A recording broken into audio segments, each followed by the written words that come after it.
Today we are reading Views of the Universe from the Starskiff, the Xianzhou Zhuming, a chapter of the travelogues left behind by Baiheng, famous pilot of the Xianzhou. It records her entire trip as an ambassador to the Xianzhou Zhuming. Part 1. Great-grandma said, if I ne'er lived to see the fires of Zhuming, then all my wanderings of the cosmos would be for naught. Ha, now that I think about it, she always has a whole load of cheesy habits of speech, just like this. Can I say that? Going on about how if I ne'er lived to see the Crystal Palace of Thalassa, or ne'er lived to see Pier Point, or ne'er lived to see Planet Skrulum. Basically, everywhere she praised probably has sights worth seeing, and if it's on the Alliance's turf, then there's nothing stopping a pilot from going there. But before I was forced to visit, the Xianzhou Zhuming has always been a place I thought was better avoided. Why? It's because of the preconceived ideas I had, thinking that it is a blazing hot furnace constantly on fire everywhere. It's drilled into us from day one at the Skyfaring Commission that fire beats fur every time. A key part of being a Foxine pilot involves spraying ourselves with fire-retardant gel before each sortie. So I have pretty good reasons to be scared of the Zhuming, right? But the day of my mission to the Zhuming inevitably arrived. The Yao Qing's Crane Feather Orbit fleet was tied up in conflict against the denizens of abundance in proximity to Owenli and other close-by planets, stalling their main forces. The Military Affairs Office put me in a delegation with another dozen people and stuffed us into a novice astrogator headed for the Zhuming to request arms and reinforcements. Through the portal, I bore witness for the first time this huge furnace. No, it had nothing to do with any kind of furnace at all. The Xianzhou Zhuming was like an intricately carved golden lotus, gradually unfolding its lustrous leaves around the cone-shaped central hull, bathed blue under the light of an azure star. It was peaceful and tranquil. Is this also a Xianzhou ship? This is nothing like those flying skyboats we've learned in the Guild's records. The exchange scholar from the Intelligentsia Guild next to me looked at me half astounded, half curious, as she vocalized just what she was thinking. Yeah, seems like the craftsmasters who built this ship were not only liberal in form, but also liberal in definition, I laughed. After all, it has been over 7,000 years since those huge migrant vessels set sail, and the residents have completely transformed them beyond all recognition. There is a similar concept in philosophy. What is it called again? The ship of Polka? No, the ship of Scrucius? I don't blame her though. People always form preconceived notions about places they've never been to. I'm no different, right? In my imagination, the Zhuming was this big, clumsy furnace, with sparks spattering everywhere and muscular craftsmen smashing their blacksmith hammers down. I'm sorry. I've obviously been to too many worlds with a low level of civilization, and have completely forgotten that the Xianzhou artifacts technology is on the bleeding edge, with the Zhuming being among the most advanced of all.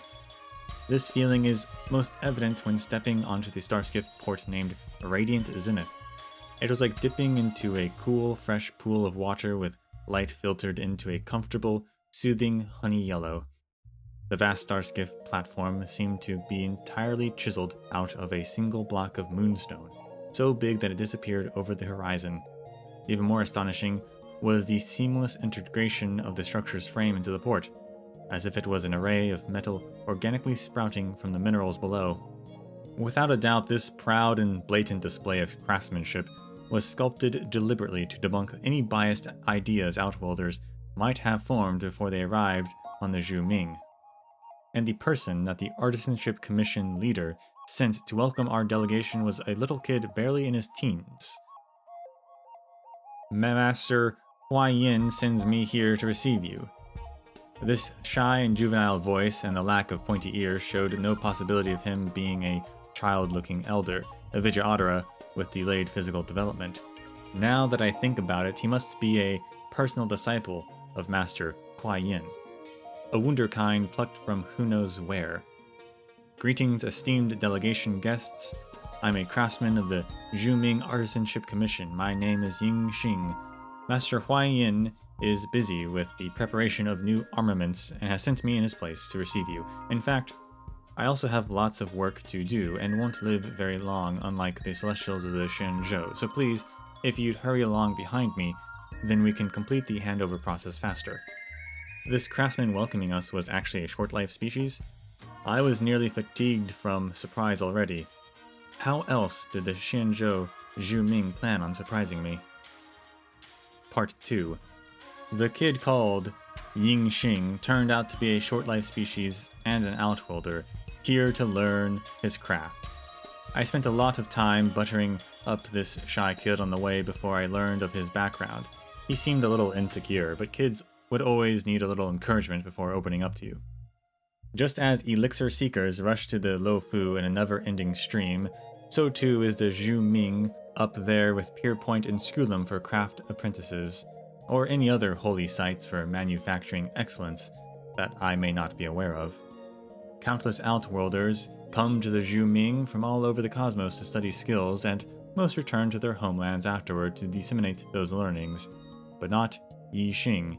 He has no homeworld to which he may return. His homeworld was destroyed by the Borisin and transformed into one of their weapon nurseries.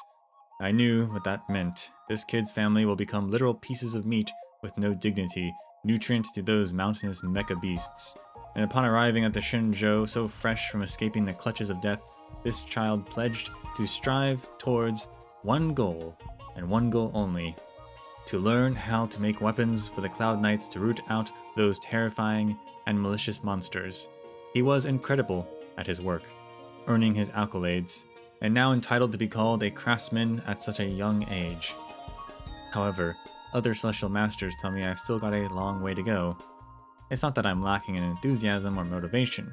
It's just that I can't keep living on and on like they can, so my knowledge is always going to be limited.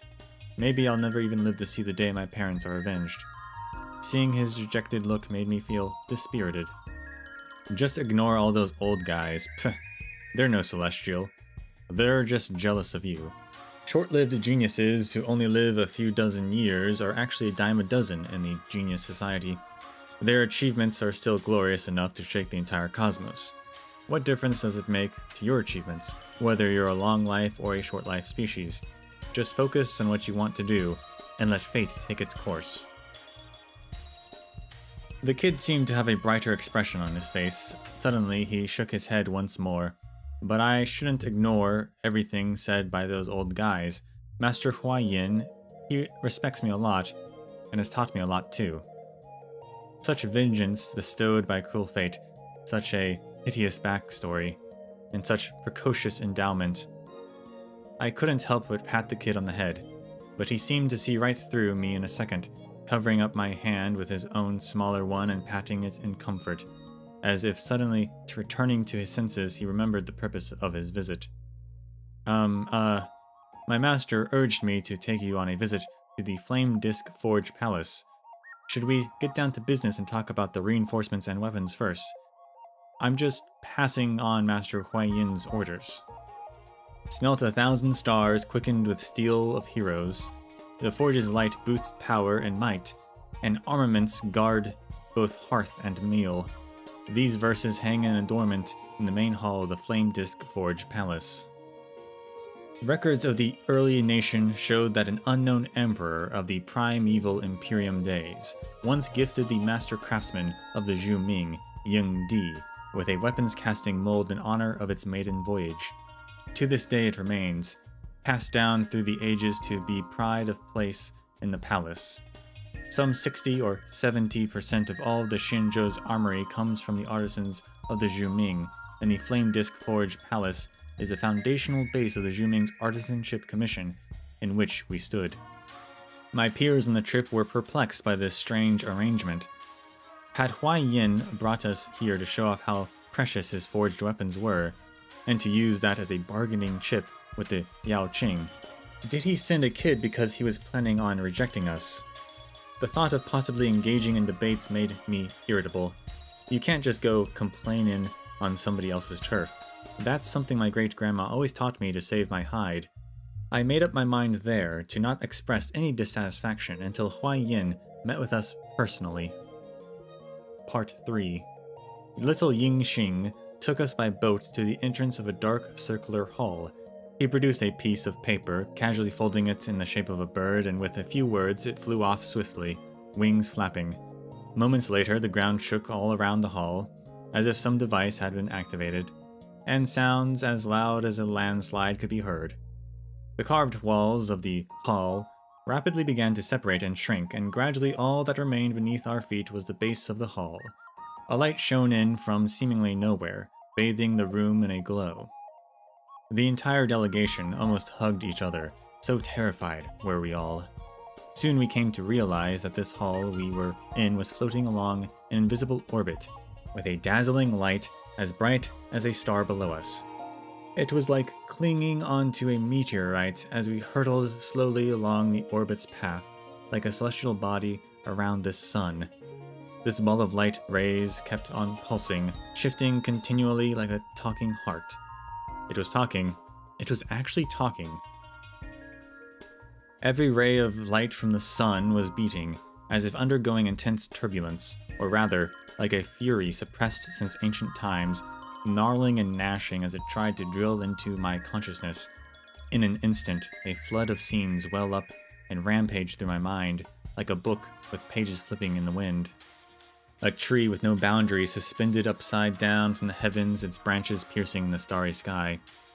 In a vacuum which ships spewing light as bright as suns flew like fireflies chasing a flame, pouring towards an undulating flesh. There are even winged humanoids, with their wings outstretched. Through my earphones, I hear the howl of Cloud Knight from inside Starskiff and transport vehicles moments before they crash. Defend the Xianzhou, victory to the Cloud Knights. A colossal automaton towering hundreds of meters high as it stalks and strides, stretching out cold metal arms to duel a giant gelatinous beast of meat, teeth, and countless eyeballs. In the sky stand radiant warriors holding spears and longbows, radiating fiery death. Their every gene seemed to have been sculpted and filtered to grant them a strength and beauty surpassing that of modern Xianzhou people. Even more terrifying is that their bodies are covered in an unnatural flame, as if embodying their innermost courage and rage. They charge one by one, over and over into the formless void, never to return. Take this oath and keep it forever, the rays of light roared, leaving my ears ringing. Everyone, steel yourselves and don't look directly at the Flint Emperor. A voice like the ferocious clap of thunder resounded above the main hall. Someone stomped a heavy staff into the floor, and after the metal hum subsided, it was like an invisible barrier rose up to swiftly block out the light beams and projections filling the hall, sending it back to its original quiet state. All awoke from their state of confusion.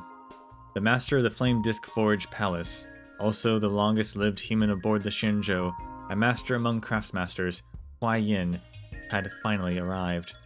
I told my apprentice to bring you all here for a talk about weapons and support.